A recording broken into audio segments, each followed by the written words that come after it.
You're listening to The Sports Bash with Mike Gill on 97.3 ESPN and the free mobile app. All right, Sports Bash Live, 97.3 ESPN, the 97.3 ESPN free mobile app, streaming live video on the X platform at Mike Gill Show. Use the hashtag SBLive and subscribe to the YouTube channel at Mike Gill Show to watch us. I have not even heard of those places, but I'm going to do the research. And pick the best spot, and we'll see you down there at the 302 this weekend. All right, Frank Klose, 97.3 ESPN.com, Phillies Insider. It's a special Red October edition of the Phillies Mailbag with Frank Klose. You can get your questions in at 609-403-0973. We'll read off some of the mailbag questions here. Frank, got a lot of questions. We'll go mailbag. We'll throw some random stuff out there. But where are you on who should and will be number 2 in the rotation? I think the Phillies are waiting to see who their opponent is. I think if you look at the Brewers lineup and you look at the Mets lineup, one of the two lineups clearly has some lefties that you worry about, and that would be the New York Mets with Brandon Nimmo, who has been out of this world in recent days, and Francisco Lindor, both of them who can hit from the left side and very, very well. So I think if you're the Phillies and you're going to face the Brewers, then you want to get your righties back-to-back in Wheeler and Nola, because they can take out that right-handed heavy lineup early and then hopefully be done with them. But if you're the Mets, you might want to go with Christopher Sanchez second, being the lefty. I think you've talked about plenty before, Mike, the splits with Christopher Sanchez home and the road. At home, he's 7-3 with a 2.21 ERA. But on the road, he's 4-6 with a 5.02 ERA. So that would get Christopher Sanchez at home. It would have him facing those tough left-handed hitters against the Mets. So I could see them going in that direction if they play the Mets. But, we've got a Game 3 tonight, Mike, and we're going to see who the Phillies actually face. Yeah, on that, let's get your thoughts on that. Mets, Braves, just overall, the Mets-Phillies would be an electric atmosphere. Everybody, they've never played. It's Philly, New York. We know that. But what's the better matchup for the Phillies? Is it playing the Mets or is it playing the Brewers? I don't think either one, gives the Phillies an advantage. I think they're both really good teams. The Brewers won their division, of course. The Mets, if you started the clock in May, the Mets were one of the best teams in baseball. So I think they both present a really big challenge. The Brewers, of course, have traded away some of their assets the last few years. So they're not as strong as they could be if they had held on to some of those players, but they are a really, really good team. Mets a really, really good team. There's not a team of the two of them that makes me think, the Phillies would benefit if they play either one of those. But so I think no pitching staff that you match up better with? I think the Mets, you think they have holes, but they perform very, very well over the last several months. So there's I would say this about the Mets. The Mets, having played that doubleheader on Monday, they might be a little bit more tired. That is an advantage. I think it's fair to say that the Mets had to, after playing that Sunday game, they had to squeeze in a doubleheader against the Braves. Even though I think the Mets took Game 2 off once they clinched, I think the Mets had to still exert a little extra energy there, and I think that could catch up to them at some point in the playoffs if they advance. Right. That's the only thing I think would lean Mets having a pitching staff that they could face with a little bit more. Oh, that's a question from Brian concerning the Phillies. Are you concerned about the Phillies having the week off before? This has always been the question, the team that sits out. Now, the Braves complained they didn't like the week off. Now they didn't get the week off, and they got eliminated in 2 straight games. They got bounced out. So do you have any concern that this team's been sitting out doing, yesterday they played an inter-squad simulated game. Quite frankly, I don't know why they're not playing again today and tomorrow. I'd be playing games today and tomorrow to get some more live pitching, but that's just me. But do you like the fact that they have this whole week off? Hey, my friend Father Ed Casey, he said, hey, they should import a team from Japan to help fill the time. Well, so what I said, I said on the X platform, I tweeted this out, and somebody was coming after me, and I said I'd call up the best young pitching prospects I have. I don't care if they're at single A. Just give me a couple kids that can throw 95, 96, 97, and let them, because they're coming up here trying to make an impression. They're trying to come up here and say, I can get these guys out. So you're going to get some intensity from those kids and get some live at-bats. I mean, I'm not saying you have to pitch Wheeler, Nola, and Sanchez in these games. I'm talking about going in your organization and getting some more live. You don't have to play 9-inning games, but, hey, give my hitters 3 to 5 to 7 innings of live at-bats against these kids.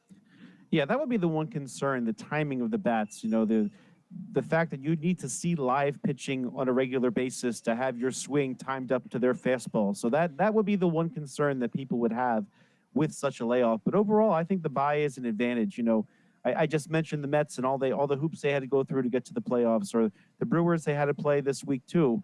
What those teams are doing that the Phillies now have an advantage against is they had to pitch their best pitchers in either the division series or that playoff leading up to the division series. I mean, up to the wild card series.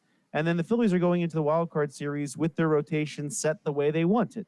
Now, we mentioned they could go a couple ways with that, but the Phillies have their rotation exactly where they want it, whereas the other teams, they have to basically go all out with their pitching to get to the next round. So I think that there's an advantage there. And I also think the Phillies could use a little bit of rest. I did remark this on X as well, that they've had a lot of nagging injuries over the course of the year. The 162 game grind is a lot, and specifically we know the Phillies lost Kyle Schwarber, JT Realmuto, and Bryce Harper at various times, and I think it's good that they enter the season perhaps a little rested. I mean, even Harper, he played through some nagging injuries and had that little power outage for a while. It'd be nice to know that his elbow is feeling good heading into the playoffs. So I think there's some advantages there. And I do want to point out, Mike, that in 2022, when the Houston Astros beat the Phillies in the World Series, they had a bye. They also swept the ALDS. They swept the ALCS, and yet still were able to win the World Series. I think if you can get out of the division series, then that's where it helps you, right? If you can overcome the rust and get out of it, that's where you don't get caught on the back end of having to play those extra wild card games. But it's just sometimes getting out of that division series because you're getting off to a slow start like the Braves have and the Dodgers. The Dodgers were a team that were clearly, I won't say clearly, their pitching was a disaster last year, and that was one of the problems. But their offense was still loaded, and they were not the same offense, and neither have been the Braves the last 2 years. I think we can all agree on that.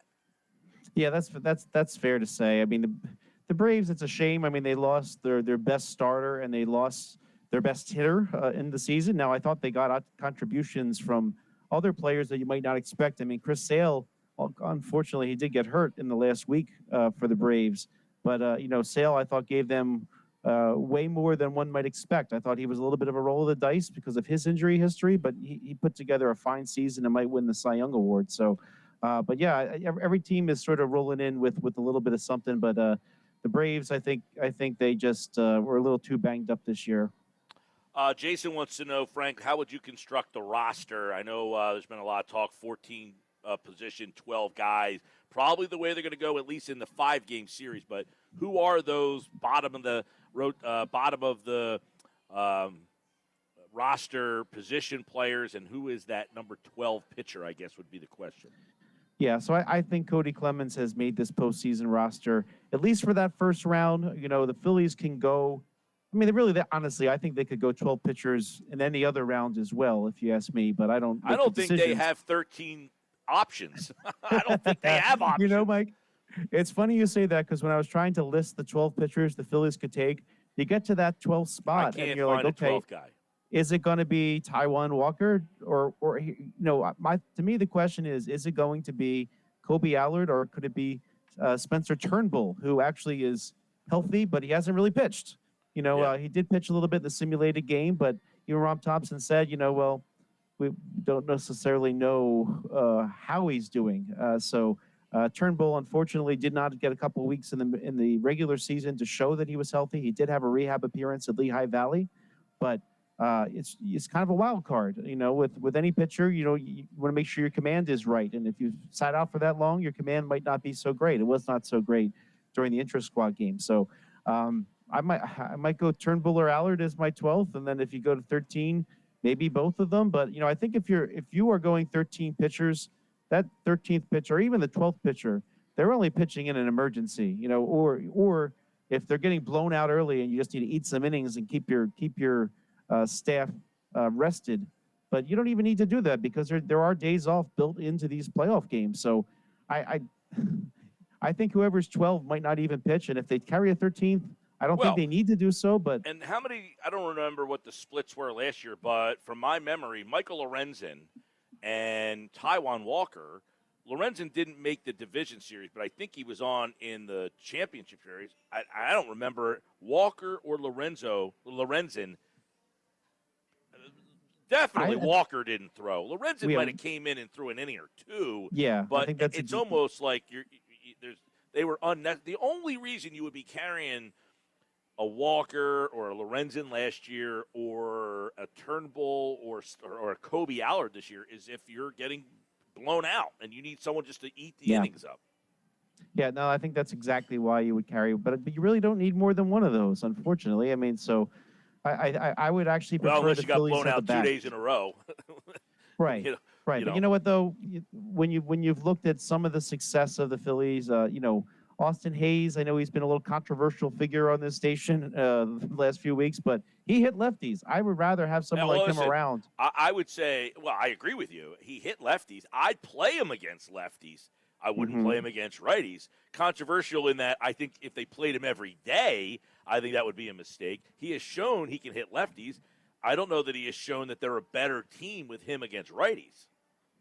I don't think he has either. I think that's fair to say. The numbers say that, but I wouldn't even be shocked if they are actually going to use Cody Clemens in left field. I mean, you saw them do it at the end. The Phillies earlier in the year were starting to have him play some left field at AAA, and then they ended up calling him up almost immediately just because they needed him. That was when that day that the Phillies lost both Schwarber and Harper at the same time, so he ended up being rushed back. But he was working on left field, so I mean, the Phillies could conceivably platoon Hayes and even Cody Clemens in left field and try to work those matchups to their advantage. Well, that would be interesting to see if Cody Clemens all of a sudden is starting. Last year, if you remember, in the wild card round, Christian Pache started both games against the Miami Marlins because the Marlins threw lefties against you, and they did not play Marsh in those games. They played Christian Pache. Will they do the same this year, and will it be Austin Hayes that gets those at-bats? I would imagine he starts against lefties. The question will be, will Marsh go to center, or will it be Rojas? What do you think? Rojas has been sick. There was actually a flu-like illness going around the Phillies clubhouse, so I guess a lot depends on Rojas. In fact, Rojas I think he played yesterday, right? Yeah, he went home, though, over the weekend because he was so dehydrated from that. So I guess a lot depends on how much of his strength he lost through that. I don't really know the answer to that yet, but to me, I think Rojas is there when you need some defense. I think he ends up in every game if they're ahead. You're getting towards the later innings, no matter who's on the mound. I think if you're the Phillies, I would personally start offense first and then make sure he gets in there once you get a lead. All right, Frank Klose, that's one area where we definitely differ. Yes. That's one area where you and I definitely differ. I certainly, if I can go pitching and defense in these playoffs, I'm going pitching, only because I don't think Hayes offers enough offense, nor does Marsh against lefties. I'm certainly not putting Marsh in against lefties, and then my reasoning is, well, we have a better offense. I can't get behind that one. Yeah, I mean, that's not something they can resolve big picture until the offseason, but it would be really nice if there was a left-handed outfielder that could play center field well every day. Yeah. I think that would go a long way. Yeah, what's his name? Bellinger wouldn't be too bad in that role. Mm-hmm. We'll see what ends up happening there, but I don't want to get into the offseason quite yet because the playoffs have not begun. You can listen to the playoffs every pitch on 97.3 ESPN, Saturday at 4, Sunday at 4, both games this weekend on 97.3 ESPN. All right, Frank, good to talk to you, buddy. Same here, Mike. All right, we'll have Frank on, of course, throughout the baseball playoffs. Tomorrow, we'll preview the matchup of who the Phillies will be playing, as we'll talk to Bob Wankel from Crossing Broad and RedOctoberPhilly.com here on the Sports Bash. I'm Mike Gill, and coming up on the other side, we will dive into, you have Thursday Night Football back, but tonight you can listen to the Brewers and the Mets, Game 3, followed by the Thursday Night Football game. We'll take you to the Thursday Night Football game in progress. So 7 o'clock, Mets-Brewers Game 3, followed by two teams that have beaten the Eagles, the Falcons and the Buccaneers. But coming up at 3 o'clock, John McMullen, we're going to talk a little bit about something that Dan Orlovsky said this morning that I thought was very damning to the Philadelphia Eagles. Who was it damning to? That's coming up on the Sports Bash Live on 97.3 ESPN, the 97.3 ESPN free mobile app, and streaming live video on the X platform at Mike Gill Show. Use the hashtag SBLive. It's the Sports Bash with Mike Gill. Keeping the fans entertained and happy. On 97.3 ESPN and the 97.3 ESPN free mobile app.